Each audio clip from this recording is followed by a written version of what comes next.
Warning, a reference is made in this episode to suicide. Season 4, Episode 10, The Friendly Prosecution. When one prosecutes nicely? Alan introduces a model of prosecution adopted by the National Heavy Vehicle Regulator that provides guidance and focuses on the most important prosecutorial issues. Alan and Trajce dream of dismantling ideological boundaries. What is our purpose? Sara is excited by what she sees as the favourable view of design. Hey Mum, hey Dad, are we becoming thought leaders? Thank you to subscriber Craig McDonald for raising considerations in the rail industry and the impact with causational chain of responsibility. Thank you to all our listeners who help us guide and shape these episodes. Enjoy. Hello and welcome to the Why Work podcast series. You are listening to Trajce Vetkovsky, Sara Pizzell and Alan Girl.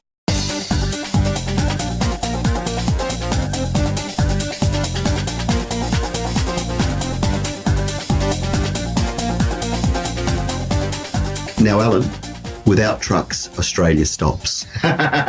You've been wanting to say that. I've been chafing at the bit to say that. All right. Well, we've had a few listeners asking about the trucking industry, and we have some listeners at the National Heavy Vehicle Regulator, and I just want to talk about the National Heavy Vehicle Regulator because it's doing things differently, and it's really fascinating looking at what it's doing at the moment. So, in terms of design, they've redesigned how they're doing business, and It may be that others will follow. Tell me about Please. it, Alan. Tell us about it. Now you've got Sarah's interest. Yeah, there's a few things they're doing that traditionally just doesn't happen in many other places. One of the things is they wrote a judicial guide. So they wrote a guide for judges that are going to hear their cases. Ooh. And it's a nice document. It's a good quality document. Mm-hmm. Now that's out of the box thinking. They're not the first, but it's definitely out of the box thinking and really clever. How do you think judges receive that? Are they offended by that, or is that useful to them? I think because it's a high quality document that they would find it very useful. Tell us about it, Alan. This is like sentencing guidelines. This is like guidelines. Tell us about it. It is. Of course, it's not binding, and it's the prosecution's view, but it's written in a very balanced way. So I suspect defence lawyers will draw upon it too. I suspect it will become a commonplace document that gets used in court processes. I also saw the other day too, they've got another really interesting thing. They've got a very helpful page for people charged, and it gives people charged advice on how they can respond to the court process, what they can do on their first return, and if they want to contest the charge, how they can go about contesting the charge. See, it's like legal aid. A bit like legal aid, but coming out of the prosecutor's office. It's funny. It's not groundbreaking, but it is because it's coming from within the health and safety space. And again, very well written. Yes. Very objective and fair. Wow. And again, out of the box thinking, just not done by anyone else. And it creates the Director of Prosecutions, who's just resigned and she'll be replaced, but she used the phrase that they're trying to prosecute nicely. And I think by that, prosecute nicely. It's a funny phrase, isn't it? Can I reflect on that with somebody without anywhere near your background in the legal world? That says to me in a yoga brain, gentle, and so that means in a way that's transparent, in a way that is irrefutable, can protect everybody through the process in a way that is clear. Is that what you said? Yeah, exactly. Also, perhaps being there's less polarization. It means the arguments are going to be about issues rather than just mudslinging. The drama, though. The Judge Judy drama. There'll still be drama on the issues, but hopefully the drama will be on the issues and nothing else. Now, the results speak for themselves because the National Heavy Vehicle Regulator, when they first took over, fines were around the $1,500 mark. And they just recently got a fine up well over $2 million, going up to the $2.5 million. So fines are enormously different. I think the average fine that's coming out of the National Heavy Vehicle Regulator now is $60,000. So in the beginning of my career, you were looking at $1,000, and now that's it's a big $60,000. difference. Wow. So yeah, it's leapt up a lot. Right. Yeah, very interesting organisation, and I understand that we could well be looking at some serious jail time for someone who's currently going through the court system. So. Well, yeah, 'Cause you so don't very often much hear, change. yeah, you just didn't really hear much about the activities going there, and suddenly it's getting Very, very spotlight. clever. Yeah. And they do have moments in time where they stop and they think about what were they set up to achieve, and are they doing the right things to achieve those goals? And I know that they feel that they've got a lot further to go. So, it's refreshing when you hear an organisation say, we've made good progress, but we've got a lot further to go, and say it genuinely. Yeah, So anyway, I think that's a really important, that's a great development around it, because we often forget about certainly trucking, and, when you think about it, the size of Australia and the amount of work that's undertaken by heavy vehicles. Mind-blowing. It's mind. Mind Did you say blowing. mind or mind blowing? Hey, did you say safety differently before, or was that my imagination? Was that my mind playing tricks? You said something about differently. I wouldn't use that No. catchphrase. That's, yeah. Yeah, You but, said something differently. So they're doing something different. Anyway, it got me thinking about. Prosecuting nicely. No, it was before that. Yeah, okay. But anyway, about their level of thought. So in mining, I find that level of humility frequently, believe it or not. There's a lot of humility around the ideas that here is our thinking now, and it might not be our thinking of tomorrow, and we recognize that. So they use leading practice instead of best practice, because it means it's continually evolving, that we don't have all the answers. We, at least with the rigor of everything, these think tanks, we're trying to come up with, this is our level of our thinking now. We realize it'll change tomorrow, and we understand that if we're going to tackle a new problem, as you said, we might have to be very novel, learn from other industries, have a new approach,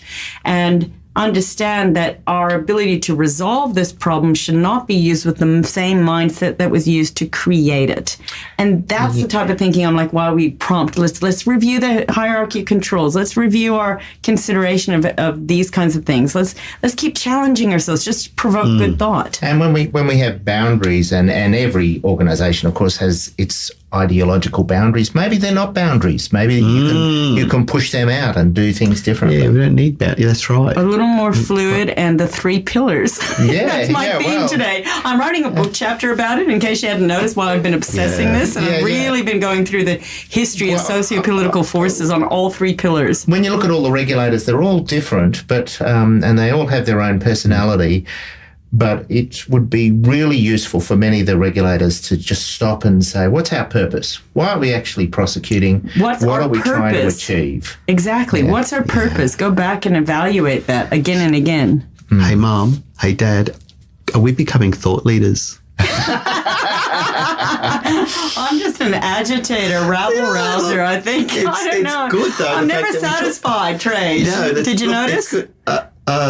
Again, Alan's we can nodding. get into that later. But the thing is, look, it's important, because I think, reflecting a year that's been and a year that will be and so on, we raise this stuff thanks to our listeners. They prompt us with ideas. I think ultimately, if you go after you've listened to these episodes, and if you do think about some aspect of your work, it may be indirectly as a result of listening to an episode like Dylan with episode 2 or 3 and the motel. It doesn't matter. The point is, if you start suddenly become sort of thought-provoking in that experience, then our job's done. Well, let me You are the agent provocateur. Can I throw something at you that came to us a while ago, and we haven't had the chance to really wrangle with this? And this is from Craig McDonald, who works in rail, right? So one of our regular subscribers.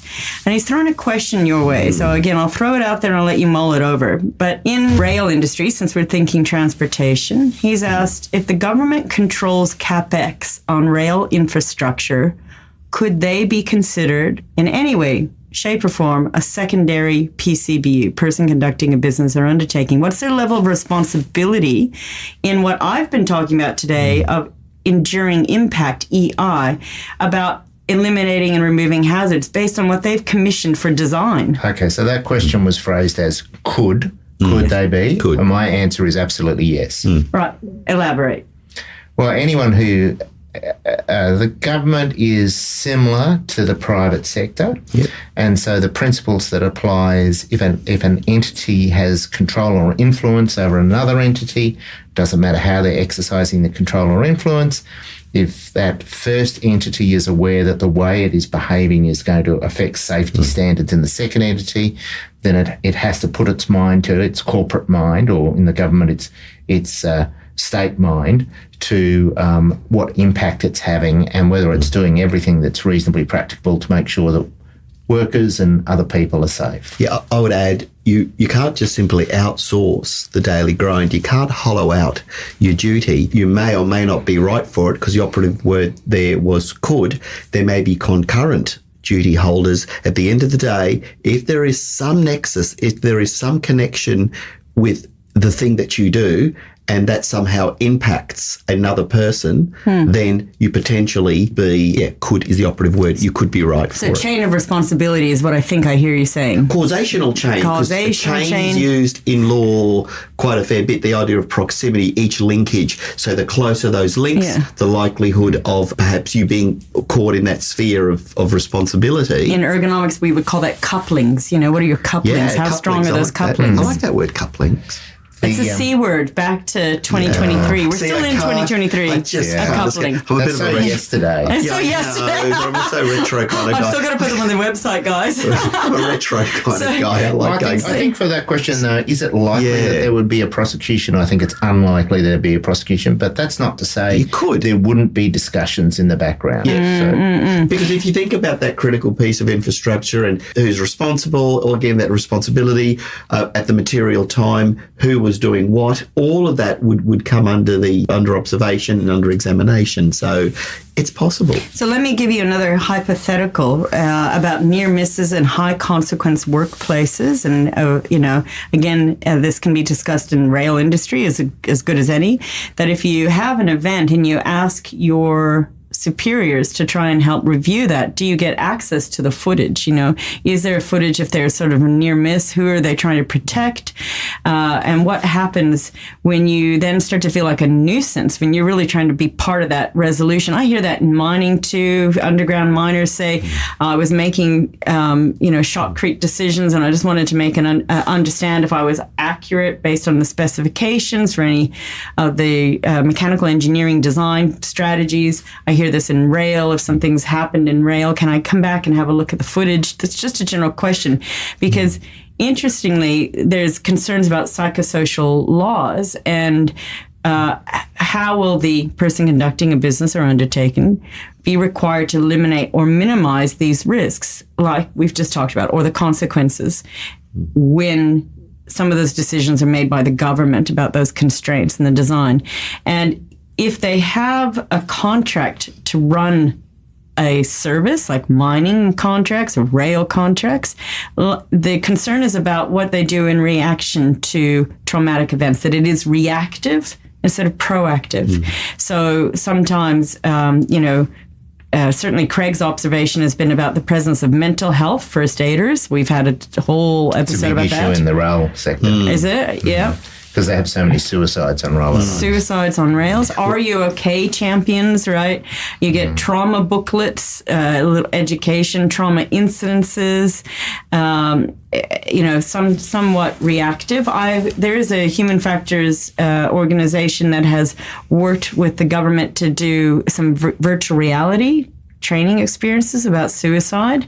But again, we've talked about training, high fidelity, very important, but go back up to original design. What could you be done in the design? Because, for example, this is just hearsay. I'm just quoting from, hearsay. In New South Wales, they may have removed level crossings and points the public can cross. Yeah. And every 1 or 2 minutes, you've got crossings that the public can access. Shout out to one of the human factors speakers, Christy Trajce. We're now LinkedIn colleagues. Yeah, tell me. Christy Trajce presented on this very issue was about the creation, in light of all the psychosocial stress, the creation of those concave physical barriers to prevent or minimise any likelihood of trauma for rail employees. So Christy Trajce has been doing some excellent work in that space, and her paper was fascinating. I think you were in another session. Room, another session. They were concurrent sessions. It was very thought-provoking. When you do those basic barriers, they're a deterrent. When somebody's really intent on committing suicide, loss of life, they will find a way. But when there are deterrents, the spontaneous or the drunken episodes certainly go down. I know in bridge design, that's considered in structural design on bridges, and you'll find more and more some of that extra high curved barbed wire to be a deterrent.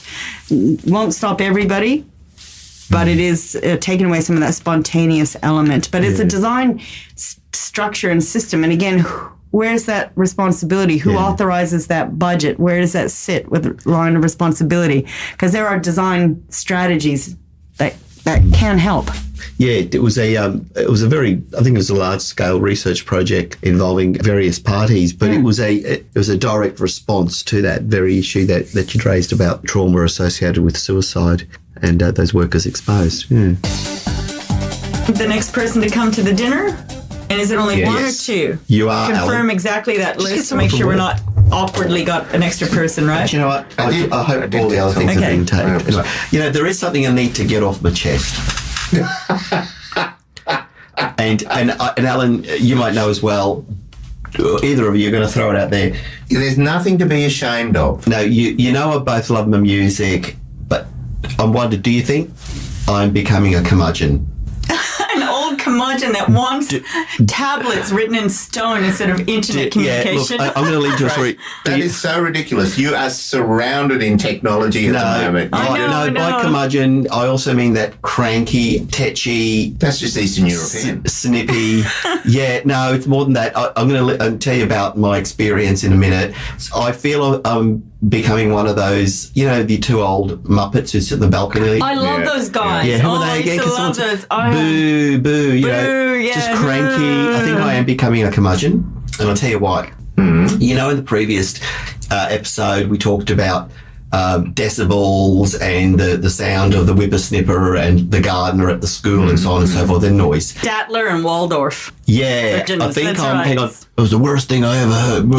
That's Statler. Yeah, I think I'm becoming Statler, right? Yeah, or Waldorf, maybe both. Maybe I'm channeling both. But I'll tell you why I think I'm becoming a curmudgeon. And you know about the music background, for those of you who've been listening to the soundtracks.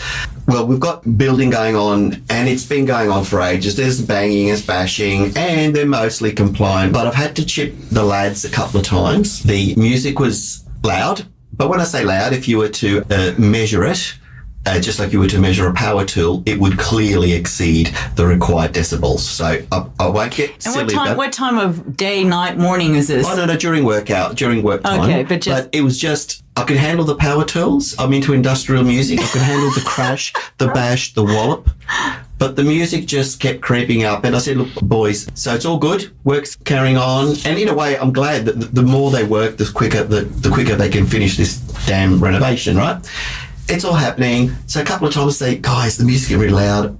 One time was when we were doing one of our Y Work Skype things, and it was distracting me. It was that dissonance, and I could hear it. And hey, it's noise pollution. The moment you can hear it, and it's affecting my pleasure. Yeah, but as I said, I'm into music, so I know a thing or two about loud music, right? I was getting a little bit annoyed. And I like the hedonistic goal, my pleasure. Yeah, well, it's effective. Right. And I just went, guys, can you just tune it down a bit? Yeah, sure, no worries. And guess what? They did. They turned it down. It was good. Creep up again a couple of weeks later. Say, guys, they would. But it came to the fore on the exhibition holiday. No, you don't need to. The ECA. You don't need to Google. I went to the ECA this year, my first time. Oh, there you go. Well, I wish these guys. First time. Wow. Well, I wish these guys had gone to the ECA. So you don't need to Google when power tools cannot be used, particularly if you're a QBCC license holder. Sunday is one day, public holidays are another day. So it was 6:30 and the boys rocked up. Oh, yeah, that's a bit wrong. Boys rocked up. So I start to bristle because I do know about certain compliance issues. I start to bristle and thinking, okay, that's cool. I'm a progressive kind of person. And I know a lot of our listeners are probably can relate to some of this. I thought, you know what? They're going to be around. They're probably going to move a bit of sheeting, and that's okay. Do a bit of work. I'm okay with that. But of course, if I hear a or a power tool, gloves are off. I didn't hear that. That was 6:30. At 6:33, I go and empty the veggie waste into the compost bin because it's what you do in our area. And then it happened, exceeding way past 85 decibels. Then it happened. The blood just boiled. You got blood-curdling anger happening in this kitchen. Did you have it? There's an app, a DBA app to check the decibels. But people will understand what no, this was well and truly beyond. You didn't need to measure it. No, this was... I know, but if you want evidence to counsel or whoever, right? Yeah, this was noise bleeding loud, so much so that, I would have done the whole call the council, taken photographs, but guess what was the trigger? Tell us. 6:33 a.m. I emphasise a.m. Holiday day. Holiday. Public holiday, the ECA holiday. Whilst I should be preparing to go to the ECA, like Sara, instead I hear, working class man! I hear Barnsey, Cold Chisel. And let me assure our listeners, we may lose a few listeners here. They're still playing that? They're playing it. And I just lost it. And you can imagine just how I would have lost it. I think Alan's nodding, can imagine. So he said, I'm sorry, he turned it off. And I said, turn it off, pack up your tools and get out. So nothing happened for about half an hour. And I said, clearly you have no idea what the definition of, and I just went into my full mode. They all disappeared. So, funny that. But my day was ruined by then because I'd lost the plot, and I really, really lost the plot. I really lost it. I hate being pushed to that edge. I actually said, so now I sound like I'm the W. Curmudgeon. Why should I be the one? Another C word, curmudgeon. We got that. Yeah, so I just lost it, and then I felt a bit sorry for him. Cranky. So anyway, so the next day, the builder, he pulled me over aside and he goes, listen, about yesterday, I'm really sorry about that. I didn't realise it was a public holiday.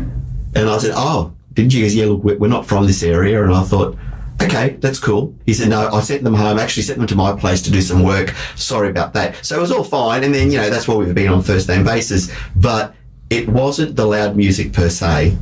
When you get Barnsey going off at 6:33 a.m. and you probably know by my music background, that's classic music. Yeah, it might be for you. Iconic Aussie. Yeah, well, no, Alan's into all that and Dragon and AC/DC and all that. But you're gathered by my musical taste. And I like loud music, but it's got to be electronic and techno. So that was my rant. So I'm going to throw it out to this. Do you, either of you, think it's appropriate to have techno nail guns? That'd be great. Oh, I'd like that. No. Do you think it's appropriate? To go party at 6:30 in the morning next to a neighbour's house? Oh, no, actually, I'm going to be broader than that. Do you think it's appropriate for, and I know music can derive that affective pleasure, I know that, but do you believe workers should play their music, whether it's doof, electronic, or whatever, on the work site? Because it's a work site. It's a construction an interesting question. Context matters. Context matters. No, loud. I can hear it in my bathroom. I'm trying to have a shave. But are you saying workers that, where are they? Are they next to other people that might be offended by this and affected by it? That's the question. No, more technically, they are polluting the air because you can hear it and it's affecting your quiet enjoyment. Do you think it's appropriate? Now, you can't avoid the power tools, air guns and so on, but your B105 list or your Spotify list, do you think it's acceptable, or am I just being a curmudgeon? And that's what I want to throw out to you guys and also our listeners. Am I being a real stick in the mud? Loud music on the website. You're being a stick in the mud. I think it's fair that it was blasting at your home on a holiday at 6 a.m. to be upset, but music on context matters. Music that lifts spirits and keeps everybody buoyant and happy and makes a more enjoyable experience and alert that isn't too distracting to what they need to achieve depending on the task that they're doing. Task-based and context matters, not affecting people and not contributing to noise pollution. Different, right? Yeah. So those considerations must be made. And also, working on a site where you've got loud power tools, you'd have to be concerned about the workers' hearing. That's what I'm talking about. So, maybe they've suffered hearing loss. So, so the two issues there. One is the actual music on that site. So the distraction and possibility of, because music's layered, as you know, so it's cumulative. So as you put one sound, another sound, another sound, each decibel rating goes up. So apart from that immediate health consideration of those workers there, which is actually more cumulative than immediate if you look at its cumulative exposures over time where hearing loss arises, and also exposure to hand, arm, or whole body vibration, because noise is that vibration measure. That's affects the exposures to vibration in the body too. Yeah, so there's that. However, for me, it was beyond that. It was at what point does that, and music obviously makes you feel good. I mean, look at Alan's dancing around now as we speak. Just thinking about it. It's just thinking about it. Look, he's jigging away. He can't stop. Yeah, Jimmy Barnes, here we go. Feathers are flapping. Yeah, but once that good times, and obviously as and I mentioned it, as the hours went up, the music went up. So clearly having a good time. But that's when it encroaches, and I kind of think, what? Anywhere near the bee man? No, he's up the road. I've noticed his bees have gone. Oh, they've buzzed off, but they'll come back. Winter, I don't know. I don't know what the cycle of bees are. But anyway, and the beehive's still there. Yeah, they're still there, but the bees gone. So anyway, so that was my gripe. It's all about to play or not to play.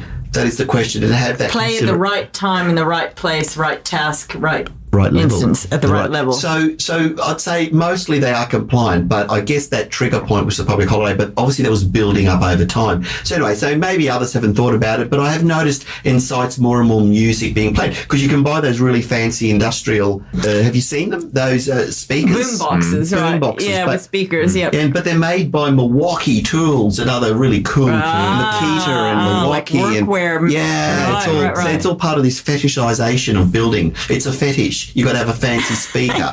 Anyway, and it fits in your ute. That's the attachment to your big truck. Right? See, this is the thing. It's all linked to that big truck and the attachment. Yeah, no, it just can't be any old boombox. It's got to be like a Did they bring their dogs? No.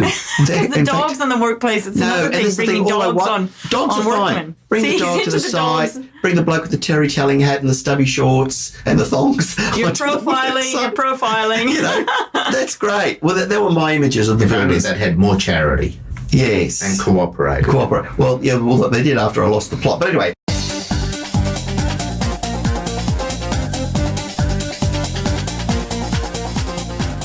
You've been listening to Trajce, Sara and Alan, and if you really enjoyed this show, share this with a friend. Submit your 5-star rating on your favourite podcast streaming service. Keep listening and send in your stories. You can email us at hello@ywork.com.au, and of course sign in to our newsletter. You can head straight to our website at www.ywork.com.au. We can't wait to learn about the trouble you've seen in the workplace, and remember, none of the things we've talked about today should be construed as legal advice or any other type of advice. We're just here to talk about all things related to work, and we hope you enjoyed as much as we do. We love it. See you next time.